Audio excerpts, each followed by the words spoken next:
Selamat sore para netizen dimanapun kita berada. Salam inspirasi bagi kita semua. Ya ternyata dalam persidangan perdana Dr. Tifa soal dugaan ijazah palsu begitu kan ya, Dr. Tifa menolak restoratif justice ya. Dr. Tifa lebih baik melakukan perlawanan. Wih, ngeri-ngeri sedap ternyata. Ini ngeri-ngeri sedap ya.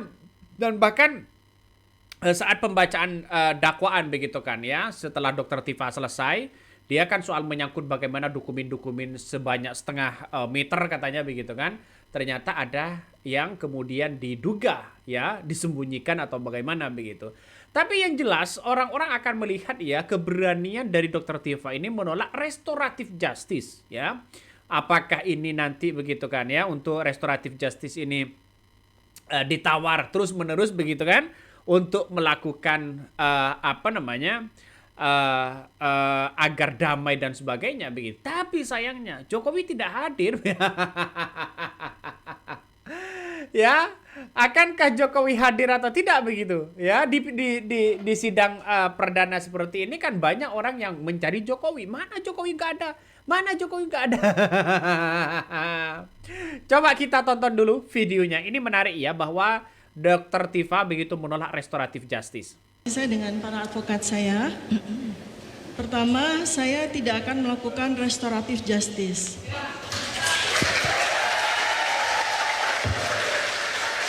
Tolong ya. Ini ya, sesuai dengan peraturan Mahkamah Agung nomor 5 tahun 2020, serta dalam KUHAP juga sudah diatur tidak boleh melakukan langsung bereaksi terhadap entah itu keterangan saksi, keterangan terdakwa atau apa yang terjadi di persidangan. Nah, itulah yang kemudian ya yang disampaikan oleh Dr. Tifa begitu kan ya, menolak restoratif justice ya. Kenapa? Karena mungkin Dr. Tifa ingin melakukan perlawanan ya, kok enak begitu kan, tanpa menunjukkan apapun begitu kan, tanpa menunjukkan ijazahnya. Ternyata begitu kan, setelah ditanya bahwa berkas-berkas itu ya masih fotokopian semua begitu, belum menunjukkan ijazah aslinya. Nah, kita tahu bahwa nanti di persidangan akan diminta semua data-data sebanyak setengah meter itu begitu kan, akan diminta sebagai bentuk pertanggungjawaban ya, melawan bagaimana nanti di pengadilan. Ya, pertanyaannya apakah Jokowi mau hadir atau tidak, itu aja. Tapi kalau Jokowi tidak hadir ini bagaimana? Ya, bisa saja sangat-sangat disayangkan begitu. Yang penting ya Jokowi tidak kabur dan sebagainya begitu. Coba kita tonton lagi begitu apa yang kemudian disampaikan oleh kuasa hukum dari Dr. Tifa. Kami mohon yang lengkap yang mulia, karena kemarin sore sudah kami salah satu advokat kami datang ke sana, hanya diberikan sebagian. Karena kami melihat sendiri pada waktu penyerahan itu hampir 1,5 meter. Tapi yang diberikan ya seperempatnya yang akan diberikan. Oleh sebab itu kami minta keseluruhan lengkap sehingga kami bisa mempunyai dasar untuk perlawanan. Begitu ya. Penuntut umum izin menjawab yang mulia. Untuk di dalam KUHP yang baru hanya terdapat berita acara pemeriksaan yang bisa kami berikan yang mulia. Izin. Yang mulia, itu tadi melakukan korupsi kata-kata dari KUHP yang mulia.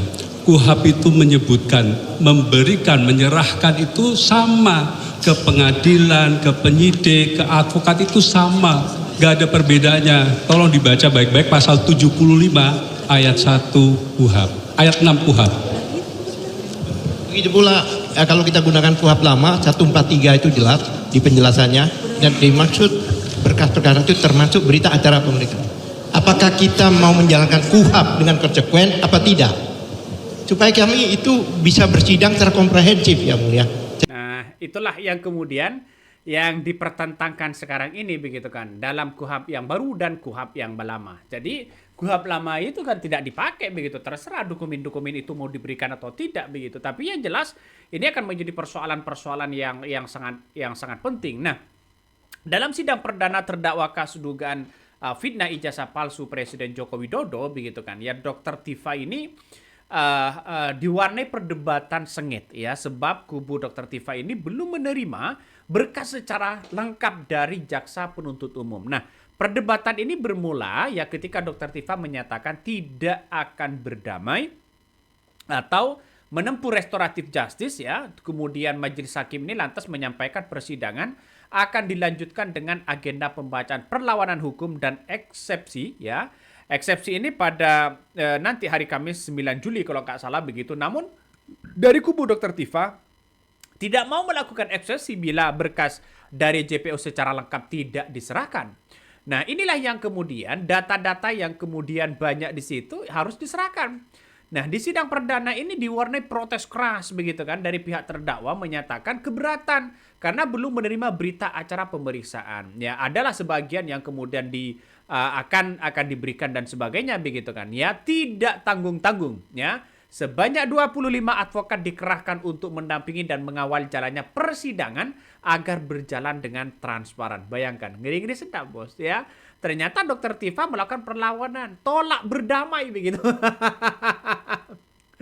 Aduh, ini kan ngeri-ngeri sedap ya. Segampang itu begitu kok. Kenapa kok tidak Jokowi tidak dikemungkinkan tidak datang dan sebagainya begitu kan. Ini kan pada akhirnya orang-orang akan terus membicarakan bagaimana soal menghindar dari persidangan ini. Tifa ya ditawarin damai ya sama Bu Hakim. Ibu kita Kartini melolak. Ini salah satu komentar-komentar dari netizen ya. Lawan. Ini salah satu komentar banyak yang kemudian mengatakan, wih nanti ada perlawanan-perlawanan yang sangat sengit. Apalagi dokumen-dokumen penting itu begitu kan. Ya harus diserahkan. Nah, ada yang kemudian mengatakan bahwa begitu kan, apa yang kemudian disampaikan Dian Sandi ternyata berkas perkaranya ada yang mengatakan tidak ada begitu kan ya, menyangkut soal bagaimana Dian Sandi begitu kan ya. Dia akan hadir pembuktiannya. Ini banyak sekali komentar netizen, ada yang mengatakan dia akan hadir ya seperti pembuktiannya setelah 100 saksi dihadirkan dan sidang banyak ditunda. Jadi berapa tahun? Diperkirakan 3 tahun guys ya.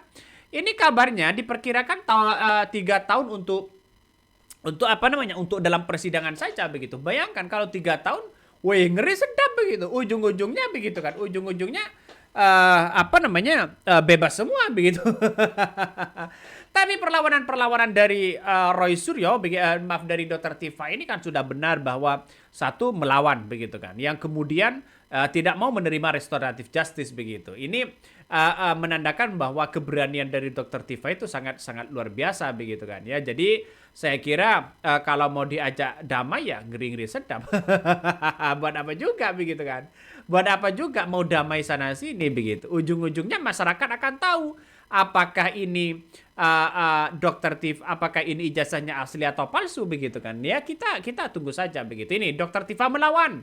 Ya tolak berdamai dengan Jokowi.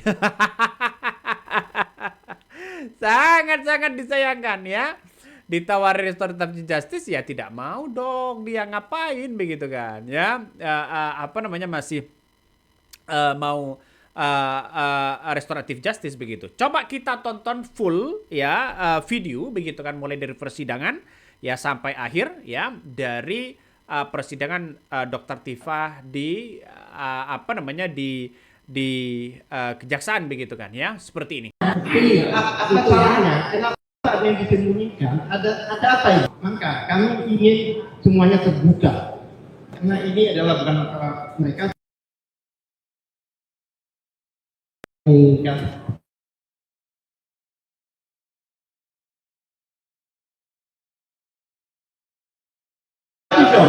Ini kan kita sekarang bertiga.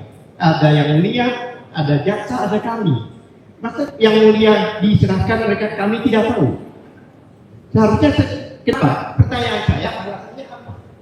Oh tidak diserahkan semua. Apa yang disembunyikan? Kami menanggapi terhadap acara agenda hari ini, bahwa kita sudah menyampaikan terhadap hak-hak terdakwa melalui MKN. Nah, selanjutnya tadi terdakwa juga sudah menyampaikan akan melakukan perlawanan. Nah, untuk selanjutnya seharusnya itu agendanya perlawanan. Perlawanan terhadap apa? Terhadap surat dakwaan yang kita bacakan, bukan terkait dengan berkas perkara. Jadi kalau alasannya tidak bisa melakukan perlawanan karena berkas perkara, itu mengada-ngada majelis hakim. Terima kasih. Link-link ini kan kita nggak tahu apa isi link itu. Apa maksud itu? Tahu saya juga tidak tahu. Ini kan berbicara sesuatu bukti. Semua yang di sini ini bukti semua. Kalau bukti-bukti tidak diberikan pada kami, bagaimana kami bisa melakukan perlawanan majelis?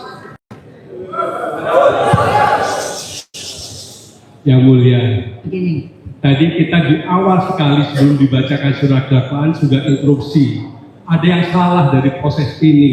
Ketika masih dalam status tersangka Ibu Tifa ini, harusnya sudah menerima lengkap seperti yang diterima oleh pengadilan ini. Disebutkan dengan jelas di situ, ya. Pasal 75 ayat 6 itu identik hampir sama dengan pasal salinan surat pelimpahan perkara beserta surat dakwaan. Oh yang mulia, saya Begitu ya. Kalau berita acara pemeriksaan yang mulia, kalau saya disampaikan jelaskan dulu yang mulia, juga. boleh? Saya selesaikan dulu, boleh? Pasal 146 ayat 4 KUHP yang lama hampir sama kata-katanya dengan itu yang mulia. Kita ini mau secara KUHP apa tidak, itu saja dasar persoalannya. Kalau kita mempersoalkan apa yang dimaksud, kita sudah pakai sekian tahun, bertahun-tahun dan KUHP yang lama dengan seperti itu. Mengapa ketika KUHP baru kita kemudian akan berubah? Kan tidak. Dan jangan jaksa mengatakan ini sudah tahapnya begini-begini. Sudah kita ini lega hati, sudahlah dengan pembacaan surat dakwaan. Tapi jangan kemudian kita melakukan normalisasi kesalahan. Mari kita luruskan persidangan ini. Terima kasih. Majelis, saya akan bacakan KUHP yang lama ya. Itu di dalam penjelasannya, saya bacakan, yang dimaksud dengan surat pelimpahan perkara adalah surat pelimpahan perkara ini sendiri lengkap. Lengkap beserta surat dakwaan dan berkas perkara. Apakah kita sepakat persidangan ini melanggar undang-undang? Nah, ini jelas maksudnya. Iya, sekarang Oleh sebab kita itu, Mohon izin majelis hakim. pertanyaan saya, ya. kenapa harus ada yang Mohon izin majelis hakim. Nanti akan Kami keberatan majelis hakim. Kami barusan kami sudah, kita semua sudah menerapkan KUHP yang lama, Undang-Undang Nomor 20 Tahun 2025. Kenapa kita kembali lagi ke undang-undang yang sudah tidak berlaku lagi? Terima kasih Mas Hakim. ini loh Pak. tidak ada yang menyatakan bahwa yang namanya berkas perkara itu tidak termasuk berita acara. Apa ada pernyataan di KUHP seperti itu? Tidak ada. Jadi kan yang diperlukan kan berita acaranya juga. Kami juga akan mengambil beberapa poin di berita acara itu. Iya. Khususnya Kan bersedia memberikan berita acara. tapi tidak semuanya, Majelis. Ini persidangan secara terbuka, ini dilihat rakyat Indonesia loh, Majelis. Bukan cuma kami aja, itu semua wartawan itu ada. Dan saya yakin bahwa itu yang ada. Mohon izin Mas Hakim. Mohon izin Mas Hakim. Advokat atau penasihat hukum mungkin harus memahami bahwa salinan berita acara dengan berkas perkara itu kan berbeda. Ya kan? Dalam yang diamanatkan dalam KUHP itu adalah salinan berita acara. Itu. Jadi kita sudah siap memberikan berita acara.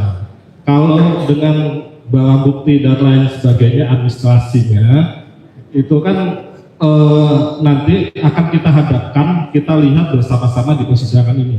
Sebagaimana penetapan dari majelis hakim, penetapan persidangan bahwa menghadirkan terdakwa dan saksi-saksi dan beserta barang bukti. Ya, itu nanti. Yang nanti akan Nanti ya. Terima kasih Pak Hakim. Yang diserahkan itu haruslah sama kepada pengadilan, kepada penyidik dan kepada advokat atau kepada tersangka. Masih tersangka ya.